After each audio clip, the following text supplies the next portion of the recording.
যত বাধাই আসুক ফেব্রুয়ারির মধ্যে নির্বাচন হতেই হবে, বললেন দুদু। বিএনপি নেতা সালাউদ্দিনের প্রশ্ন, ঐক্যমত্য কমিশনের সব প্রস্তাবে একমত হতে হলে আলোচনায় ডাকা হলো কেন? জানাবো, ডাকাতি করতে গিয়ে নারীকে ছুরিকাঘাত, গণপিটুনিতে ডাকাত নিহত। এবং সর্বশেষ জানাবো, মুরাদনগরের ঘটনায় ওসির প্রত্যাহার চায় বিএনপি। শুনছিলেন সংবাদ শিরোনাম, এবারে বিস্তারিত। যত বাধাই আসুক ফেব্রুয়ারির মধ্যে নির্বাচন হতেই হবে, বলছেন দুদু।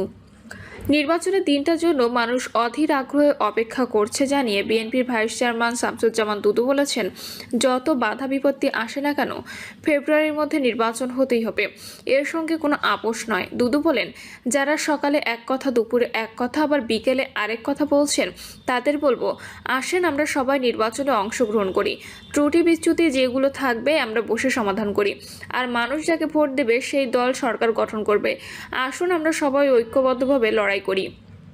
তিনি বলেন, স্বৈরতন্ত্রে যারা বিরোধিতা করে তারা গণতন্ত্র প্রত্যাশা করে, আর যারা গণতন্ত্রকে ধ্বংস করতে চায় তারা স্বৈরতন্ত্রকে সরাসরি অথবা পরোক্ষভাবে সমর্থন করে। কিন্তু গণতন্ত্র উত্তরণের একমাত্র পথ হচ্ছে নির্বাচন, আর সেই নির্বাচনকে যদি বাদ দেওয়া হয়, বিতর্ক করা হয়, তাহলে তো পরোক্ষভাবে স্বৈরতন্ত্রের পক্ষ হয়ে যায়। আমি কোনো দলের সমালোচনা করছি না, তবে সবার মতামত থাকতে পারে।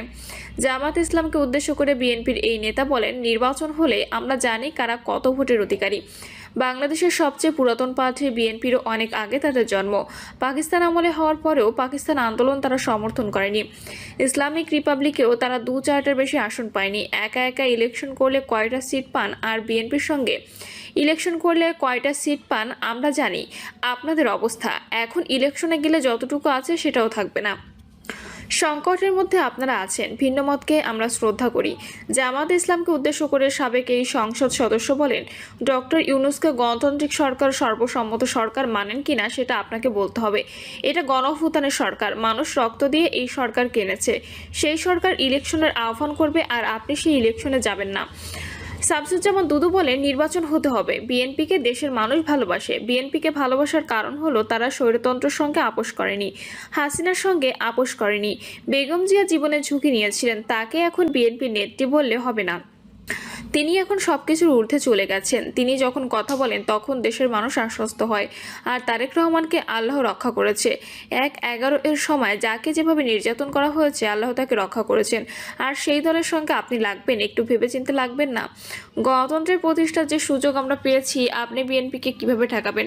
বিএনপির হচ্ছে সাগরের মতো, সাগর কখনো বাদ দিয়ে ঠেকানো যায় না। ছাত্রদলের সাবেক সভাপতি বলেন, সরকারের উদ্যোগে লন্ডনে ডক্টর ইউনূস এবং তারেক রহমানের বৈঠক হয়েছে। আমার মনে হয় সমসাময়িক সময়ের মধ্যে সবথেকে গ্রহণযোগ্য ও আশার আলো জাগিয়েছে লন্ডনের এই বৈঠক। এখন যারা বিভিন্নভাবে বৈঠক নিয়ে আলোচনার কথা বলছেন, 2-4টে হালকা সুরে বা অন্যভাবে বলছেন, তারাও এই বৈঠকের পরপরই আশার কথা জাতিকে শুনিয়েছেন। জামাত ইসলাম সহ অন্যান্য সব দল এই বৈঠককে অভিনন্দিত করেছেন, যৌথ বিবৃতি নিয়ে প্রশ্ন তুলেছেন। এরকম কথা কিছু কিছু ক্ষেত্রে লক্ষণীয়। আমার কাছে মনে হয়েছে যৌথ বিবৃতিটা খুবই গুরুত্বপূর্ণ। তিনি বলেন, এপ্রিল মাসে এদেশে কখনো নির্বাচন হয়েছে কিনা এটা আমার জানা নেই, জুন মাসেও নেই। তাহলে এটি যখন ফেব্রুয়ারি মাসে আসছে, বলা যায় সবাই এটা সমর্থন করছে। এজন্য আমরা BNP acting chairperson Tarique Rahman ও ডক্টর ইউনূসকে অভিনন্দন এবং ধন্যবাদও দিয়েছি। ডাকাতি করতে গিয়ে নারীকে ছুরিকাঘাত, গণপিটুনিতে ডাকাত নিহত। কক্সবাজার রামু উপজেলায় ডাকাতির সময় গণপিটুনিতে মান্নান নামের এক ব্যক্তি নিহত হয়েছেন। সকাল 7টার দিকে খুনিয়াপালং কম্বোনিয়া এলাকায় এ ঘটনা ঘটে। নিহত ডাকাত উপজেলার খুনিয়াপালং এলাকার মসনের ছেলে। তার বাবাও ওই এলাকার শীর্ষ ডাকাত ছিলেন বলে জানান পুলিশ।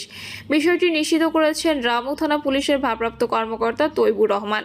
তিনি জানান, খুনিয়াপালং এলাকায় ডাকাতি করতে গিয়ে ঘরে ঢুকে এক নারীকে ছুরিকাঘাত করে মান্নান। এ সময় চিৎকার শুনে আশপাশের মানুষ এসে ডাকাত মান্নানকে ঘেরাও করে। এ সময় ক্ষুব্ধ জনতা তাকে মারধর ও দা দিয়ে কোপায়। এতে ঘটনাস্থলে নিহত হয় মান্নান। মরদেহ উদ্ধার করে কক্সবাজার সদর হাসপাতালে নেওয়া হয়েছে। খুনিয়াপালং এলাকার বাসিন্দা শফিক মিয়া বলেন, ডাকাত মান্নান বাহিনীর অত্যাচারে অতিষ্ঠ পুরো গ্রামবাসী। সে অনেক নিরীহ মানুষকে হত্যা করেছে। তার মৃত্যুর খবর আমাদের জন্য অনেক স্বস্তির খবর। বিএনপি নেতা সালাউদ্দিনের প্রশ্ন, ঐক্যমত্য কমিশনের সব প্রস্তাবে একমত হতে হলে আলোচনায় ডাকা হলো কেন? বিএনপির স্থায়ী কমিটির সদস্য সালাউদ্দিন আহমেদ বলেছেন, ঐক্যমত্য কমিশনে আমাদের একটা শর্ত ছিল যে এনসিসি বা সাংবিধানিক নিয়োগ কমিটির মতো কোনো বিষয় এখানে থাকলে সেক্ষেত্রে আগের প্রস্তাব অনুসারে আমাদের যেতে হবে। সেই বিষয়ে আমরা একমত হয়েছি। রাষ্ট্রপতির নির্বাচন ক্ষেত্রে গোপন ব্যালটের মাধ্যমে স্বাধীনভাবে এমপিরা ভোট দিতে পারবে, সেই বিষয়ে আমরা একমত হয়েছি। একমত পোষণ তো হচ্ছে। এখন যদি জাতীয় ঐক্যমত্য কমিশনের সব প্রস্তাবে 100% একমত হতে বলা হয়, তাহলে আলোচনার জন্য ডাকা হয়েছিল কেন? সালাউদ্দিন আহমেদ বলেন, জাতীয় ঐক্যমত্য পোষণ হলে যেসব বিষয়ে দলগুলো একমত হবে সেই বিষয়গুলো একত্রিত করে জুলাই সনদ বা জাতীয় সনদ স্বাক্ষরিত হওয়ার কথা। তো এখন এখানে যদি আমাদের বাধ্য করা হয় যে এই সমস্ত বিষয়ে একমত হতেই হবে, সেটা তো সঠিক হলো না। তিনি বলেন, আজকে জাতীয় ঐক্যমত্য কমিশনের বৈঠকে আলোচনার জন্য দুইটা বিষয় নির্ধারিত ছিল। প্রথম বিষয় সাংবিধানিক ও সংবিধিবদ্ধ প্রতিষ্ঠানের নিয়োগ কমিটি, দ্বিতীয় বিষয় দ্বিকক্ষ বিশিষ্ট পার্লামেন্ট, তার মধ্যে নিম্নকক্ষ আছে।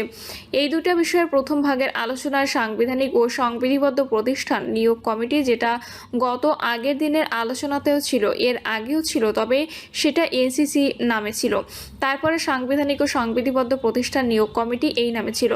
আজকেও একইভাবে এসেছে। এখানে সংস্কার কমিশনের জাতীয় ঐক্য কমিশনের পক্ষ থেকে কয়েকটি বিষয়ে সংশোধন করে আজকে উপস্থাপন করা হয়েছে। বিএনপির এই নেতা বলেন, এ বিষয়ে আমাদের বক্তব্য আগের মতোই। আমরা সাংবিধানিক বিভিন্ন সংস্থা, কমিশন ও সংবিধিবদ্ধ সংস্থা কয়েকটি নিয়োগ সংক্রান্ত বিষয়ে আমাদের মতামত আগে যেভাবে ছিল এখনও তেমনই আছে। তিনি বলেন, সংবিধিবদ্ধ প্রতিষ্ঠানের ক্ষেত্রেও একই বিদ্যমান আইন, যেমন দুর্নীতি দমন কমিশনের বিষয়টি এখানে আসছে। বিদ্যমান আইনে অনেক সংস্কার প্রয়োজন। আমরা প্রয়োজনীয় গণতান্ত্রিক সংস্কারের মধ্য দিয়ে দুর্নীতি দমন কমিশনের নিজস্ব স্বচ্ছতা, জবাবদিহিতা, নিশ্চয়তা বিধান করতে চাই। একই সঙ্গে একটি শক্তিশালী দুর্নীতি দমন কমিশন, কার্যকর দুর্নীতি দমন কমিশন গঠনের এই কথাগুলো আমরা বলেছি। আমাদের দলীয় প্রস্তাব, যেটা আমাদের 31 দফা ছিল, সেই প্রস্তাবে আমরা আবার দিয়েছি। আজ জুলাই সনদ নিয়ে ঐক্যমত্য কমিশনের পক্ষ থেকে কিছু হতাশা প্রকাশ করা হয়েছে। কিছু রাজনৈতিক দল কয়েকটি বিষয়ে এখনও ঐক্যমত্যে আসতে পারছে না। এর কারণে তারা যে জুলাই সনদ দিতে চাচ্ছিল বা জাতীয় সনদ যেটা বলছে সেটাও তারা দিতে পারছে না। এ বিষয়ে বিএনপির অবস্থান কি, এমন প্রশ্ন জবাবে সালাউদ্দিন আহমেদ বলেন, এখনো পর্যন্ত জুলাই সনদ বলি বা জাতীয় সনদ বলি, এ বিষয়ে স্বাক্ষরিত হওয়ার কোনো সবচাইতে বেশি আন্তরিকতা আমরা প্রদর্শন করেছি। আমরা জাতীয় মূলনীতির ক্ষেত্রে আমাদের অবস্থান জানিয়েছি। মুরাদনগরের ঘটনায় ওসির প্রত্যাহার চায় বিএনপি। কুমিল্লায় মুরাদনগরে ধর্ষণের ঘটনায় আওয়ামী লীগ নেতাকর্মীদের সম্পৃক্ততার অভিযোগ তুলে সংবাদ সম্মেলন করেছেন উপজেলা বিএনপি। এ সময় মুরাদনগর থানা জাহিদুর রহমানের প্রত্যাহার দাবি করেন দলটির নেতাকর্মীরা। তিনি বলেন, 5ই আগস্টের পর আওয়ামী লীগের নেতাকর্মীরা আত্মগোপনে চলে যায়। স্থানীয় ওসি ও একজন উপদেষ্টার বাবার পৃষ্ঠপোষকতায় তারা আবার মাঠে সক্রিয়। আওয়ামী লীগের পৃষ্ঠপোষকতা না হলে ফজর আলী এমন বর্বর ঘটনা ঘটাতে পারতেন না। আমরা মুরাদনগর থানার ওসির প্রত্যাহার চাই। যুবলীগ নেতা আরিফ ওসি জাহিদুর রহমানের সঙ্গে ঘটনাস্থলে গিয়ে এটি বিএনপির কর্মকাণ্ড বলে প্রচার করেন। আমাদের ধারণা, ওসি ও যুবলীগ নেতা আরিফ মিলে